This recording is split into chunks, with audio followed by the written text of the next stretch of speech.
Nous voilà pour le dernier rendez-vous de ce cours, donc le cours numéro 6, qu'on a fait tous les deux avec Daouda depuis le début de la semaine, ici au CIRM à Marseille. Et donc voilà le contenu de ce dernier cours. Alors, je vais revenir un petit peu sur les sous-résultants, parce que vous avez vu leur importance dans mon cours d'hier, et puis également dans le cours de Daouda tout à l'heure, donc peut-être illustrer un peu plus cette notion. Ensuite, je vais parler de la manière dont on code la topologie d'une courbe algébrique réelle dans le cas générique dont on a parlé à plusieurs reprises. Ensuite, j'écrirai tous les renseignements qu'on peut extraire dans ce qu'on appelle la décomposition cylindrique. Donc ce sera basé vraiment sur le cours que nous a expliqué Daouda sur l'isolation des racines au-dessus des zéros du discriminant pour les fibres singulières et pour les fibres spéciales et aussi pour les fibres régulières. Ensuite, on étudiera un cas particulier où la topologie est assez simple à obtenir, plus compliqué que le cas générique et plus fréquent, mais quand même assez simple à obtenir. Et on déduira que ça marche dans beaucoup de cas. On n'a pas besoin de calculer les boîtes d'adjacence dont il a été question dans le deuxième cours de Daouda, le cours numéro 3. Mais finalement, on est quand même obligé de traiter ce cas, et ce sera le cas le plus général, et j'expliquerai après comment est-ce qu'on va coder la topologie par une liste finie qui donne toutes les informations nécessaires pour faire le dessin exact de la courbe dans le plan. Et puis, je donnerai donc quelques perspectives des travaux qu'on envisage dans le futur. Voilà, donc les références, c'est toujours les mêmes. Hein. Donc, référence de base, c'est le livre Algorithme de la géométrie algébrique réelle que j'ai écrit avec Shawgat Abassou et Ricky Pollack. Et puis, sinon, notre article avec donc Daouda, Séni, notre étudiant de Ziguinchor, Fabrice Rouillet et Michael Zagralov. Voilà. Alors, je reviens sur les suites de sous-résultants et suites de Sturm. Alors, la suite de Sturm, elle avait été introduite dans le cours numéro 2 par Daouda. Donc, c'est quelque chose qui consiste à regarder des restes successifs. En fait, c'est essentiellement la suite des restes de l'algorithme d'Euclide, sauf qu'on met des signes moins, parce que c'est important pour le comptage exact des racines. Et si on regarde un exemple, quand on prend ce polynôme-là et qu'on regarde le calcul de la suite de Sturm avec la dérivée, ben, on se rend compte qu'on a vraiment des très très grosses... Donc là, on prend les coefficients dominants dans cette suite, et vous voyez qu'on a ces coefficients dominants qui grossissent très vite. Alors, c'est des nombres rationnels avec des gros dénominateurs, des gros numérateurs, et en fait, on dit que la taille croît... On prouve que la taille croît quadratiquement, mais vous voyez que... vous pouvez me croire que vous voyez que si on trace la courbe qui suit la manière dont la taille croît, vous voyez bien que ce n'est pas une droite, ça va être vraiment une parabole. Et par ailleurs, bon, l'inconvénient aussi, c'est que c'est des nombres rationnels, c'est plus compliqué de faire les calculs avec des nombres rationnels qu'avec des nombres entiers. Alors, pour avoir la suite des sous-résultants, bon, là, comme je vous ai dit, je traite que le cas le plus fréquent, celui où les degrés des restes successifs baissent de 1 en 1. Il est simplement obtenu par ce qui apparaît comme une très légère modification de la suite de Sturm, c'est-à-dire qu'à chaque fois, il s'agit bien de faire le reste de deux polynômes successifs avec le signe moins, mais sauf que ici, on multiplie par le carré d'un coefficient, et d'une façon générale, on multiplie par le carré d'un coefficient et on divise par le carré d'un coefficient, ce coefficient étant le coefficient principal du sous-résultant d'indice I. Alors, sous cette forme-là, on ne voit pas du tout que, par exemple, si on part de polynômes à coefficients dans Z, comme on fait des divisions, on pourrait penser qu'on va trouver des polynômes à coefficients rationnels, comme pour la suite de Sturm. Et le fait que ça soit, en fait, on va voir qu'on trouve toujours des polynômes à coefficients dans Z, c'est dû au fait qu'on peut interpréter les coefficients des polynômes sous-résultants comme des mineurs extraits d'une certaine matrice, la matrice de Sylvester, et donc dont les déterminants sont des nombres entiers. Alors vous voyez, c'est ce qui se passe avec le même polynôme que tout à l'heure. Hein. Si je fais l'algorithme qui est là, plutôt que l'algorithme normal de l'algorithme d'Euclide, où on ne multiplie pas par un carré et on ne divise pas par un carré, eh ben on trouve on trouve des nombres entiers. Évidemment, ils croissent, mais ils croissent de façon linéaire, si vous voulez. Vous voyez que vous ne dépassez pas d'une droite là, que vous seriez en train de tracer, alors que tout à l'heure, c'était quadratique. Et par ailleurs, on voit bien qu'il n'y a plus de dénominateur. On a des nombres entiers. Voilà. Donc ces polynômes sous-résultants sont très utiles, déjà pour les polynômes à coefficients entiers, pour des polynômes, comme on fait pour nous dans notre travail, des polynômes en 2 variables qu'on considère comme des polynômes dans la variable y à coefficient, des polynômes entiers dans la variable x, et ces calculs de sous-résultants nous servent vraiment à toutes les étapes de l'algorithme. Voilà, donc je voulais simplement insister surtout pour le fait que, voilà, vous vous souveniez visuellement, ça c'est la suite de Sturm, la suite des restes, et ça c'est la suite des sous-résultants, c'est gros, hein. C'est gros, mais c'est quand même mieux que... Alors là, ici, c'est le cas d'un polynôme de degré 13, et vous voyez que là, il croise de 13, 12, avec la dérivée, puis après 11, 10, 9, 8, 7, 6, 5, enfin c'est un cas où le PGCD en fait est de degré 5. Donc on s'arrête, après ils sont tous nuls. Voilà. Alors maintenant, j'en reviens à nos calculs de topologie de courbes, donc c'est toujours mon exemple là. Hein, c'est l'exemple que j'avais pris au début dans mon cours précédent, dans le cours numéro 4. Donc c'est un polynôme donc en 2 variables de degré 3. On avait calculé son discriminant, on avait dit qu'il se calculait comme le déterminant de la matrice de Sylvester. Et quand on regarde ses racines réelles, il y a une racine réelle x2 égale 0 qui est double, et sinon on trouve 2 racines réelles. Dans ce cas-là, on arrive à les exprimer facilement, parce que c'est un polynôme qui est quadratique. Donc vous voyez que vous pouvez, en utilisant les formules pour les racines du second degré, vous pouvez facilement trouver ces racines. Donc il y en a une qui est négative et une qui est positive. Il se trouve que cette courbe est en position générique. C'est-à-dire que quand on étudie ce qui se passe au-dessus de ces racines, au-dessus de xi, il y a toujours 2 racines réelles et une de ces racines est double. Alors en fait, suivant les cas, la racine double est au-dessus ou en dessous de l'autre racine. Donc au-dessus de i égale 1 à 3, la racine qui est double est celle qui est au-dessus. Et pour i égale 2, la racine qui est double, c'est celle qui est en dessous. Avant x1 et après x3, il y a une seule racine réelle. Entre x1 et x2 et entre x2 et x3, il y a 3 racines réelles. Voilà, donc finalement, voilà comment est-ce qu'on code la topologie de la courbe. La seule chose qui compte maintenant, c'est ces informations. Donc là, je vous ai dit, d'abord une racine réelle, ensuite 2 racines réelles, c'est la deuxième qui est double, ensuite 3 racines simples, ensuite 2 racines, donc c'est la première qui est double, 3 racines, 2 racines, c'est la deuxième qui est double, une racine. Et ça correspond à ce dessin. Vous voyez ici, une racine, ici, 2 racines, celle qui est en rouge, ça correspond à la racine qui n'est pas critique, qui correspond au point critique au-dessus, ensuite 3 racines, ensuite 2, avec celle qui est rouge en dessous, avec 2 courbes qui arrivent et 2 courbes qui repartent, 3, de nouveau, un point double ici, et puis ici, enfin un point x critique ici, et puis de nouveau une racine. Voilà. Donc en fait, ça veut dire que si j'ai oublié complètement le polynôme, si vous me donnez uniquement cette liste, voilà ce que mon programme fabrique. C'est-à-dire qu'en fait, le programme, là, c'est vraiment un programme qui est parti de la liste qui est donnée ici et qui a fait ce dessin.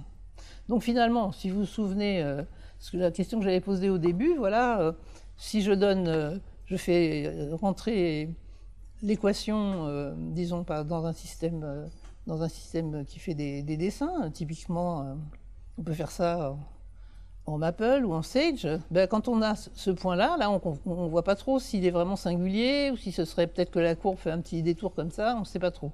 Ben, nous, avec le travail qu'on a fait, on sait qu'on a vraiment un point singulier parce que ce point rouge existe, on l'a calculé, et il correspond avec 2 racines qui entrent et 2 racines qui partent. Voilà.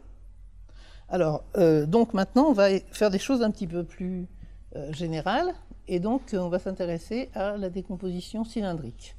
Alors, il y a un sujet dont on n'a pas parlé beaucoup jusqu'à maintenant, donc, mais Daouda y a fait allusion là dans son cours, c'est que tout du long, on a dit que le polynôme dont on étudie la topologie devait être sans facteur carré.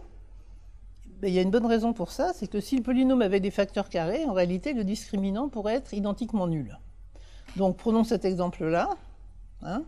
Si on calcule son discriminant, vous voyez, c'est de la forme ax2 plus bx plus c, a c'est égal à x2, b c'est égal à moins 2x, et puis c c'est égal à 1. Si je calcule son discriminant, ça me fait b2, ça fait 4x2, moins 4ac, 4x2 fois 1, ça fait 4x2 moins 4x2, ça fait 0. Alors pourquoi? Tout simplement parce que ce polynôme, j'ai fait exprès, hein, c'est xy moins 1 au carré. Ça veut dire que chaque fois que je choisis x, il y a toujours une racine double dans la fibre.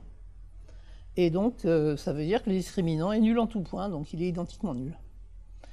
Donc ça veut dire qu'on ne pourra pas isoler les racines du discriminant s'il est identiquement nul, donc notre méthode ne marche pas du tout. Donc pour pouvoir calculer la topologie de la courbe définie par P, il faut donc supposer que le polynôme est sans facteur carré. Si jamais on était parti d'un polynôme avec facteur carré, on aurait pu s'en débarrasser, et ça ne nous aurait pas tellement gâché la vie au point de vue complexité, mais c'était quelque chose qui n'avait pas beaucoup d'utilité pour nous, donc on a carrément décidé de partir avec un polynôme qui était sans facteur carré. Voilà, donc c'est l'hypothèse. On met cette hypothèse parce que sinon, on ne pourrait pas avoir un discriminant qui serait utile à quelque chose, il serait identiquement nul. Voilà. Alors donc, on va réintroduire les notations en fait, qui sont les mêmes que celles du cours de Daouda. Donc on suppose que Q est sans facteur carré et que la courbe définie par Q n'a pas de droite verticale, donc ça correspondait à son étape où il avait retiré les droites verticales. En fait, ce qu'on fait, c'est qu'on retire les droites verticales au début, puis on les remet à la fin, c'est pas très compliqué. Donc si on appelle d' le degré de notre polynôme en deux variables par rapport à la variable y, et puis qi de x, les coefficients de y puissance i dans q, on définit d de x comme étant le discriminant multiplié par le coefficient dominant. Le discriminant par rapport à la variable y, donc c'est un polynôme en x, multiplié par le coefficient dominant, qui est aussi un polynôme en x. Ce coefficient dominant est important si on veut considérer aussi les asymptotes. Donc c'est la raison pour laquelle on le prend. Donc en fait, finalement, quelles sont les racines des dans R? C'est des projections sur l'axe des x, soit des points x critiques, donc parmi les points x critiques, il y a aussi les points singuliers, ou des directions asymptotiques verticales, hein, comme dans, typiquement, hein, donc, si on veut penser à des asymptotes, hein, l'exemple de base, toujours bon d'avoir quelques exemples de base, hein, xy moins 1 égale 0.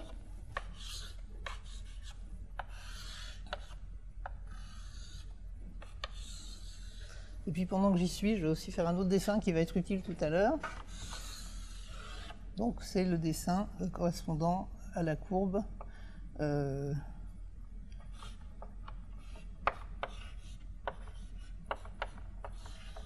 la parabole couchée correspondant à x égale y. Voilà. Alors il y aurait un cas particulier, c'est quand d de x n'a aucune racine réelle. Dans ce cas-là, si on appelle alpha 1, alpha n les racines de d, il n'y en aurait pas. Mais bon, c'est pas très compliqué de calculer la topologie d'une courbe pour laquelle le discriminant n'a pas de racine réelle, parce que ça ne change pas du tout le long de... Il n'y a aucun endroit où il y a des changements de topologie, donc ça se traite très facilement. On pourrait le traiter facilement, donc en fait on va supposer pour nous que d est supérieur ou égal à 1. Alors, dans le cours 5 de Daouda, qu'on a vu à l'instant, on a vu qu'on avait calculé des fibres correspondant, donc des fibres régulières, des fibres critiques d'abord, et ensuite des fibres régulières.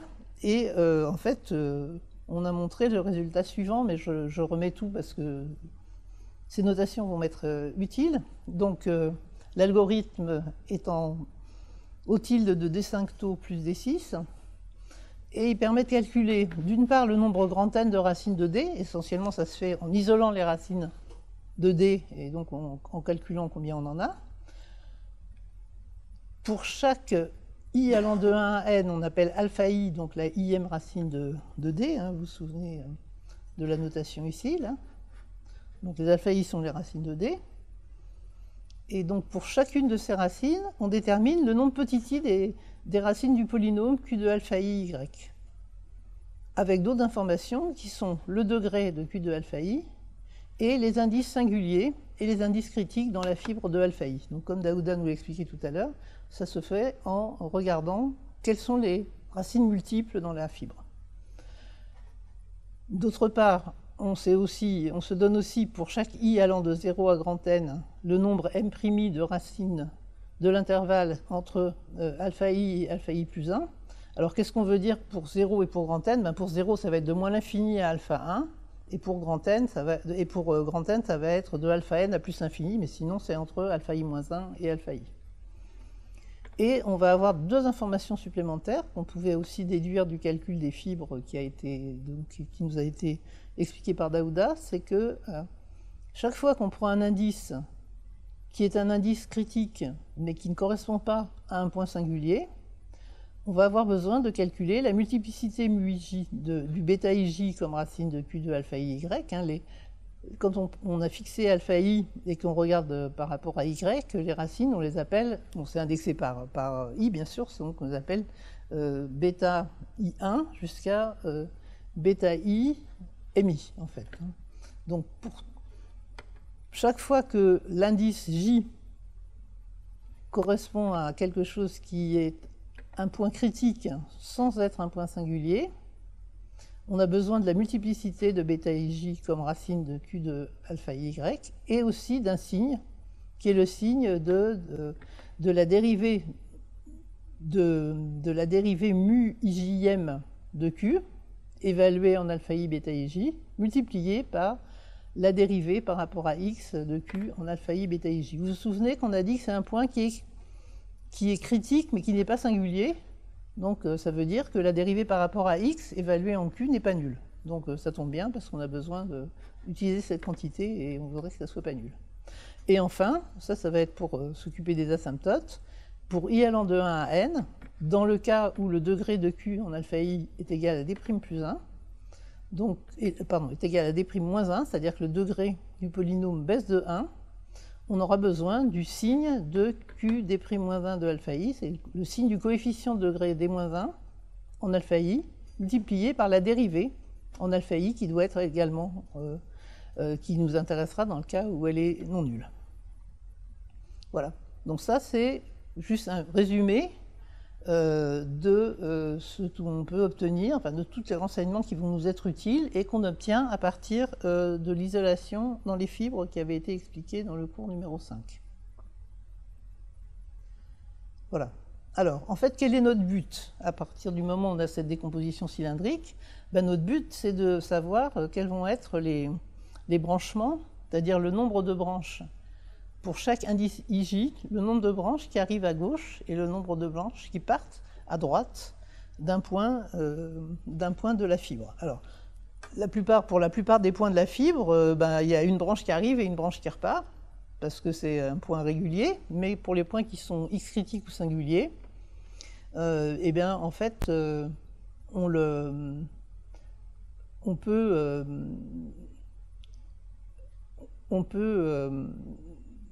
a besoin de le déterminer. Alors en fait, le cas générique dont on a parlé à plusieurs reprises, c'est quand pour tout i allant de 1 à n, d'une part, le degré de q de alpha i, y est d, c'est-à-dire qu'il n'y a pas d'asymptote, pardon, donc c'est d' ici, ça devrait être d', il n'y a pas d'asymptote, et d'autre part, il y a un point x critique dans la fibre au-dessus de alpha i, un seul point x critique dans la fibre. Donc c'était le cas de mon exemple. Dans mon exemple, là, il n'y avait pas d'asymptote. Vous voyez, le polynôme, là, son coefficient de dominant ne s'annulait pas. Voilà. Et d'autre part, on avait vu qu'il y avait, à chaque fois qu'on prenait des fibres correspondant à des zéros du discriminant, il y avait un seul point. Donc ici, un point critique, ici, un point critique, ici, un point double, mais à chaque fois, un seul point. Et dans ce cas-là, ben, on avait vu que c'est facile d'obtenir la topologie. Et ce qui se passe, c'est que, comme il n'y a qu'un seul point qui est critique, ben, le nombre de branches qui arrivent à gauche, c'est 1 plus le nombre de branches qu'il y a dans l'intervalle juste à gauche, moins le nombre de branches, le nombre de points au-dessus dans la fibre. Et à droite, c'est 1 plus le nombre de branches dans la fibre régulière à droite, moins le nombre de points de la fibre. Donc ça s'illustre ici, si vous voulez, cette formule-là. Vous voyez que ici, vous avez 2 points, donc ici, m'I est égal à... m'I est égal, pour alpha, pour la première valeur, m'I est égal à... Pardon, MI est égal à 2, m'I est égal à 1. Donc ici, on en déduit qu'il y a 0 branche pour ce point-là, il y a 0 branche qui arrive et 2 branches qui partent. Ici, MI est égal à 2, m'I est égal à 3 et MI est égal à 3. Donc pour ce point-là, il y a 2 branches qui arrivent et 2 branches qui repartent. Ici, m'I est toujours égal à 3, celui d'après est égal à 1. Celui-là est toujours égal à 2, donc on trouve avec la même formule 2 d'un côté et 0 de l'autre. Quand on applique ces formules-là, vous pouvez refaire le calcul tranquille chez vous, vous trouverez bien effectivement ce que je viens de vous dire. Voilà. Donc ça veut dire que le cas générique n'est pas très compliqué. Bon, ça, on l'avait déjà vu plusieurs fois. Alors maintenant, on va avoir un autre cas qui va être intéressant, mais bien que plus compliqué, qui pourra aussi se résoudre assez facilement grâce à la décomposition cylindrique. Donc on va s'intéresser à un point X critique qui n'est pas singulier. Et on va voir comment on peut déterminer le nombre de branches à gauche et le nombre de branches à droite. Alors, ça fait intervenir la multiplicité du polynôme Q de alpha i et de y en bêta ij. Si cette multiplicité est impaire, on trouve une branche à gauche et une branche à droite. Si cette multiplicité est paire et que le produit de ces deux quantités est négative, on trouve 0 branche à gauche et 2 branches à droite. Si la multiplicité est paire et que le produit de ces deux quantités est positif, on trouve 2 branches à gauche et pas de branche à droite. Donc c'est pour ça que j'ai fait le dessin là, pour vous l'illustrer. Donc je vous ai dit, ça correspond à l'équation x moins y2. D'accord? Donc là, on est dans le cas où on a un point critique, on a 0 branche à gauche et 2 branches à droite. D'accord? Et ça correspond bien au fait que quand on fait la dérivée par rapport à x, on trouve 1. Et la dérivée par rapport à y, on trouve, si on dérive 2 fois, il faut dériver 2 fois, hein, parce que si on est en 0, 0, ici, ça correspond au point 0, 0. Si on dérive une seule fois, c'est nul. Donc il faut dériver 2 fois. Donc ça fait 1 fois x fois moins 2. Qui est négatif, et si je ne me suis pas trompé, ça correspond effectivement à ce cas-là, au premier cas. Il y a 0 branche à gauche, 2 branches à droite. Alors pour les asymptotes maintenant. Pour les asymptotes, on prend des notations un peu du même style, c'est-à-dire qu'on appelle left i0, hein, ça c'est parce que l'article était écrit en anglais, donc left et right, bon, c'est pour gauche et droite. Donc left i0, c'est les asymptotes qui vont aller vers moins l'infini en étant à gauche du point alpha i. Et puis on va avoir right i0, c'est celles qui vont aussi aller vers moins l'infini mais à droite. Et puis après, on les numérote comme left i mi plus 1 parce qu'on se dit que c'est comme si le point plus l'infini, c'était un point de plus dans la fibre. Donc on compte aussi le nombre d'asymptotes qui arrivent vers l'infini à gauche et à droite de la fibre alpha i. Alors, il y a un cas particulier, c'est quand toutes les asymptotes sont simples, et toutes les asymptotes sont simples, ça correspond à 2 choses. Ça correspond au fait que le coefficient de degré d-1 n'est pas nul, et d'autre part que la racine alpha i est simple pour le coefficient dominant, c'est-à-dire que la dérivée par rapport à x du coefficient dominant évalué en alpha i aussi n'est pas nul. Donc si c'est pas nul, il y a un signe. Si ce signe est négatif, ça veut dire qu'on a une asymptote à gauche vers moins l'infini et pas à droite, et puis pas d'asymptote à gauche vers plus l'infini et une à droite. Et c'est le cas inverse. Quand le signe de la quantité change, c'est le contraire, c'est-à-dire qu'on va avoir une asymptote à droite vers moins l'infini et une asymptote à gauche vers plus l'infini. Donc là, c'est l'autre dessin que j'ai fait. C'est l'autre dessin que j'ai fait parce que là, qu'est-ce qu'on est en train de faire? Vous voyez, le coefficient dominant, c'est x. Donc quand je dérive, je trouve 1. D'accord? Et puis le coefficient de degré d-1, c'est moins 1. Voilà. Donc quand c'est négatif, ça correspond au fait qu'il y a une branche qui va vers moins l'infini et une branche qui part de plus l'infini. Voilà. Alors, bon, donc en fait, ça nous fait un cas où la topologie est facile à déterminer. Parce que on va supposer que pour tout i, il y a un seul point singulier dans la fibre en alpha i. Donc là, il peut y avoir vraiment beaucoup de points critiques, à condition qu'ils soient non singuliers, ils ne nous dérangent pas, parce qu'on peut leur appliquer le calcul que je viens d'expliquer, et que, en plus, toutes les asymptotes sont simples. Dans ces cas-là, si alpha i bêta j est le seul point singulier dans la fibre au-dessus de alpha i, bah, combien est-ce qu'il va y avoir de branches qui arrivent à ce point singulier? Ben, ça ne va pas être difficile. Il y a toutes celles, on va enlever toutes celles qui arrivent ailleurs. Hein? Donc, toutes celles qui arrivent ailleurs, ça va être soit des points réguliers, soit des points critiques, soit des asymptotes. Hein? Donc, on fait la somme de 0 à mi plus 1, de tout ce qui avait déjà, de ce qui est déjà bloqué, disons, à gauche. Et bien finalement, donc c'est ça qui reste comme branches qui doivent arriver à gauche du point alpha i bêta ij. Et à droite, c'est pareil, mais en faisant la somme des branches qui sont à droite. Donc finalement, on arrive comme ça à trouver toute la topologie dans de nombreux cas. Et vous voyez qu'on s'est uniquement basé sur la décomposition cylindrique. On n'a pas eu besoin de calculer des boîtes. On n'a pas eu besoin de calculer des boîtes d'adjacence. Bien. Maintenant, malheureusement, il y a quand même des cas où il faut calculer les boîtes d'adjacence. Hein. C'est les cas où il y a plus qu'un point singulier dans certaines fibres spéciales. On a dit que nous, on ne voulait pas faire de changement de coordonnées qui aurait permis de projeter ces points singuliers d'une manière différente. On veut calculer les boîtes d'adjacence dans ce cas-là. Alors, si vous vous souvenez de ce qu'on avait dit, donc ces boîtes d'adjacence, c'est des boîtes qui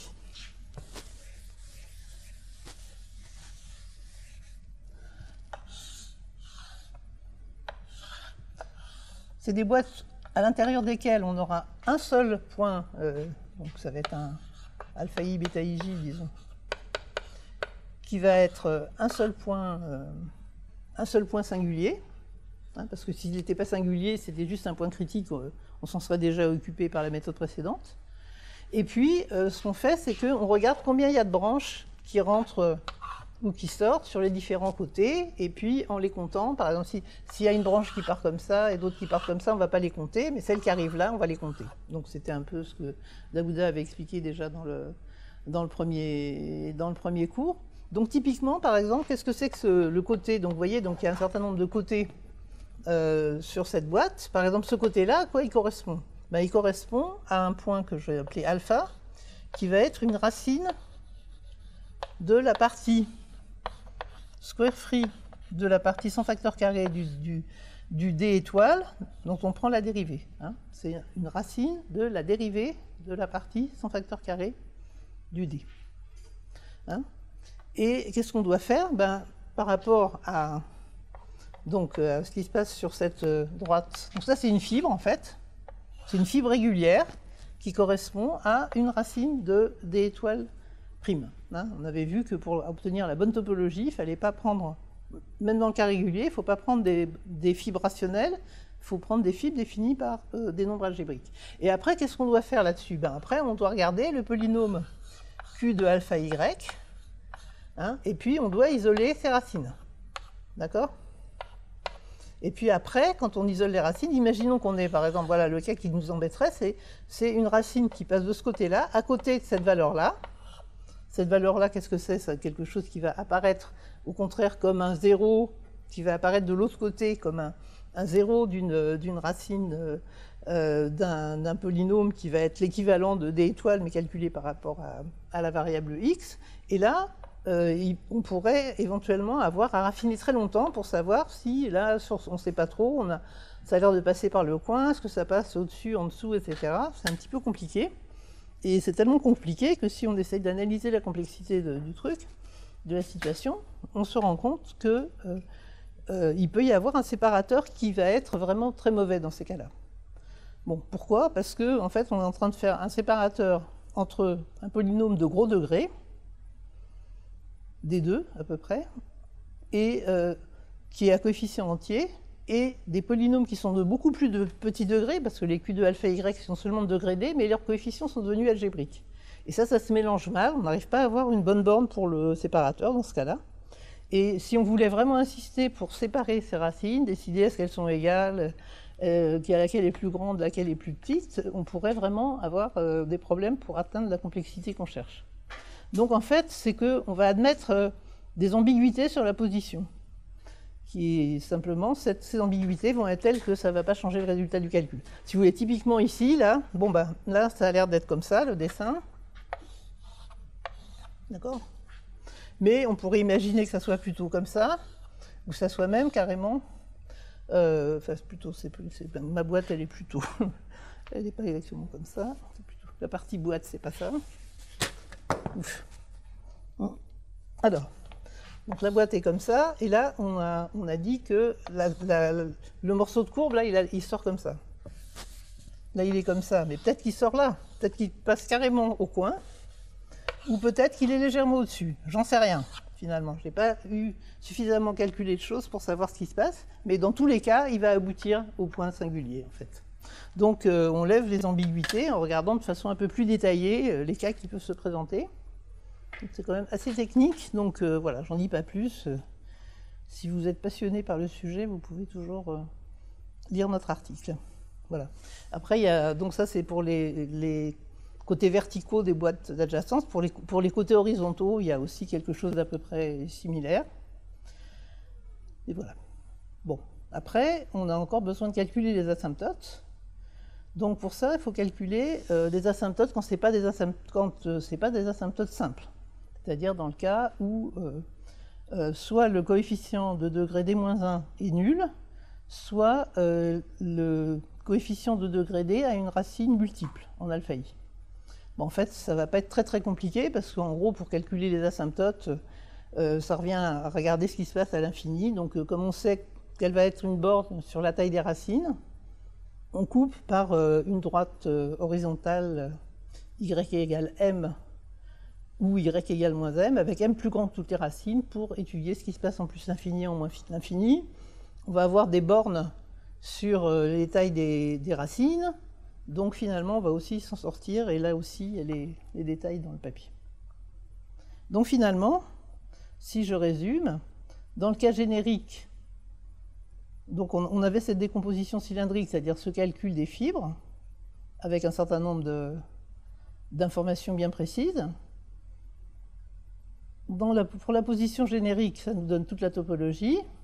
Pour cette position qui était plus facile à déterminer, c'est-à-dire quand il y avait un seul point singulier dans la fibre et seulement des asymptotes simples, on avait calculé aussi toute la topologie. Et quand on a les boîtes d'adjacence, on a un algorithme plus général pour calculer également le nombre de branches qui arrivent et qui partent. Donc on considère qu'on sait calculer tout ça, et on revient à la manière dont on va faire le codage de la topologie. Alors, quand on prend un logiciel numérique et qu'on lui rende par exemple cette équation, ben, ça fait un dessin, et vous voyez que ce dessin, ben, on a l'impression qu'il y a donc que ça c'est déconnecté, on a l'impression que là il y a une composante qui fait ça, là ça sera un triangle qui est tout seul, enfin bon. Donc on ne voit pas trop en fait comment est vraiment la topologie de la courbe, mais nous, si on la traite par nos méthodes, on va trouver une topologie comme ça, c'est-à-dire que on a ici 3 droites verticales, on sait exactement quels sont les branchements, enfin on voit de façon très précise quelle est la topologie, hein, donc c'est compatible avec ce qu'on a là, sauf que nous on a on a des informations beaucoup plus précises. Voilà. Donc en fait, ça complique un petit peu d'avoir les droites verticales pour décrire le codage, donc pour ne pas trop vous embrouiller la tête, j'enlève les droites verticales. Donc ça revient simplement à se débarrasser du contenu, de la partie des polynômes qui étaient uniquement en x. L'exemple, on l'avait fabriqué exprès, il ne faut pas se raconter d'histoire. Hein. Donc vous voyez que ici, c'était la partie contenue. Hein. Des polynômes dépendant uniquement de x qui apparaissent quand on factorise, donc finalement on se retrouve avec ça. Voilà, donc qui correspond à, je vais y arriver, voilà, qui correspond à ce dessin-là, au dessin où il n'y a plus de droite verticale. Alors comment on va le coder? Ben, on va le coder par une liste finie. Alors voilà, elle est là. C'est une liste de listes de listes. C'est pas très joli à regarder, mais enfin l'idée, ça va être, d'abord, on va avoir des choses sur les intervalles. Sur les intervalles, on a juste besoin d'avoir le nombre de racines. Donc ça va être 3, 3, 5, 5, 3, 3. Regardez ici, au début, vous avez 3 racines. Après 3 racines. Après 1, 2, 3, 4, 5 racines. Ensuite 1, 2, 3, 4, 5 racines. Ensuite 3 racines et 3 racines. D'accord. Après, il faut décrire ce qui se passe. Non, c'est pas ça. Il faut décrire ce qui se passe dans les fibres singulières. Donc ça, c'est typiquement une fibre singulière. Alors comment ça se lit? On dit dans la fibre singulière, il va y avoir 2 points. C'est le 2 qui est là. Et ensuite, il va y avoir, comme c'est 2, il va y avoir 4 informations. Ce qui se passe à moins l'infini, ce qui se passe au premier point, ce qui se passe au deuxième point, ce qui se passe à plus l'infini. Par exemple, ici, si vous êtes en train de regarder la deuxième liste, il y a 4 valeurs, donc il doit y avoir 1, 2, 3, 4, 5, 6. Ce qui se passe au moins l'infini, ce qui se passe au premier point, au deuxième point, au troisième point, au quatrième point, en plus l'infini. Par exemple, ici, ce qui se passe en L3, qu'est-ce qui se passe? Il y a 2 points, d'accord? Ok, c'est ces 2 points-là. Et vous voyez, qu'est-ce qu'il y a? Il y a deux trucs, il y a 2 branches qui arrivent à gauche et 2 branches qui sortent à droite pour chacun des 2 points. Et il y a en plus une asymptote, une qui va vers moins l'infini et une qui va vers plus l'infini. Donc c'est ce qu'on retrouve ici. D'accord? Il y a une asymptote qui va vers moins l'infini, qui est à gauche. Il y a 2 branches qui arrivent et 2 branches qui partent pour le premier point. 2 branches qui arrivent et 2 branches qui partent pour le deuxième point. Et une asymptote en plus l'infini qui est à droite. Hein? Voilà. Et bon, on pourrait interpréter de la même façon chacune des listes. Je ne vous donne pas tous les détails. Voilà. Donc ça veut dire que, si vous voulez, d'un point de vue algébrique, on va rentrer cette équation au polynôme. Il va nous sortir cette liste par des calculs algébriques, et puis après, cette liste, on va la transformer en dessin, et on a effectivement un petit algorithme qui nous transforme la liste en dessin. C'est comme ça qu'on a obtenu le dessin qui est là. Voilà. Voilà. Donc, ça finit, disons, ce que je voulais expliquer, et là, je voulais prendre un peu le temps de vous donner des éléments sur les perspectives qui nous intéressent. Alors en fait, je vais avoir du mal à dire précisément, mais en gros, le premier article, on a mis peut-être environ 5 ans à l'écrire, non? Quelque chose comme ça. 4 ou 5 ans, certainement. Tout le temps de la thèse de CENI, et même un peu plus. Donc c'est un article d'une 50aine de pages qui est publié donc, dans le Discrete and Computational Geometry Journal. Discrete and Computational Geometry s'appelle. Et bon, bien sûr, on voudrait continuer et utiliser un peu ce qu'on a fait pour pouvoir faire plus de choses. Donc le prochain travail sur lequel on s'est fixé, c'est ce qu'on appelle des arrangements de courbes dans le plan. C'est-à-dire que vous imaginez, au lieu d'avoir une seule courbe, vous en avez maintenant S, et vous voulez savoir comment elle se superpose en fait. C'est quoi l'arrangement que vous obtenez pour toutes ces courbes? Et il y a ce qu'on veut montrer, c'est que on a un article en préparation sur lequel on a travaillé aussi pendant notre research in pair avec Daouda. Tiens, là, il manque une parenthèse. Donc notre idée, c'est de montrer qu'on trouve quelque chose qui est quadratique dans le nombre d'équations avec le D5 plus D6 qu'on a pour chaque courbe. En fait, c'est pas si simple. Et quand on aura écrit notre article, ça va vraiment améliorer beaucoup d'un facteur important, ce qui était connu avant et qui n'a pas tellement bougé depuis une dizaine d'années en fait.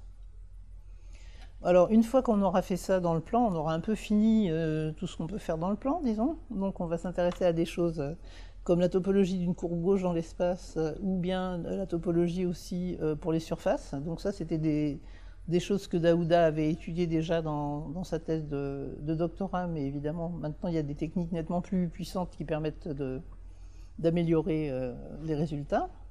Et à partir du moment où on est en dimension plus grande que 2, il y a 2 grandes techniques qu'on utilise en géométrie algébrique réelle. Il y a ce qu'on appelle la décomposition cylindrique. Donc là, on l'avait vu pour 2 variables, mais on peut le faire pour plus de variables. Et donc, ça va être basé sur des projections répétées.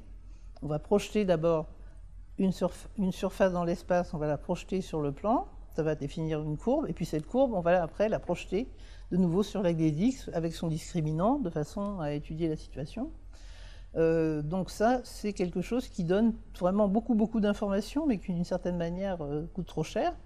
Et il y a une autre technique qu'on appelle la technique des cartes routières, donc qui est différente à partir de la dimension 3. Donc la carte routière, ça consiste au contraire, au lieu de projeter directement, projeter d'abord du plan, enfin de l'espace sur le plan, puis du plan sur la droite, on va projeter directement de l'espace sur la droite. Si on fait ça, alors si on projette de l'espace sur le plan, du plan sur la droite, on va trouver des polynômes de degré D4. Parce que projeter une fois, ça fait D2, projeter une deuxième fois, ça fait D2 au carré, ça fait D4. Si au contraire, on projette directement sur la droite, on va être en train de projeter en utilisant une première équation de degré D, et puis 2 équations de degré D-1, donc en faisant 2 dérivées partielles. Et à ce moment-là, on trouvera un polynôme de degré D3 en une variable.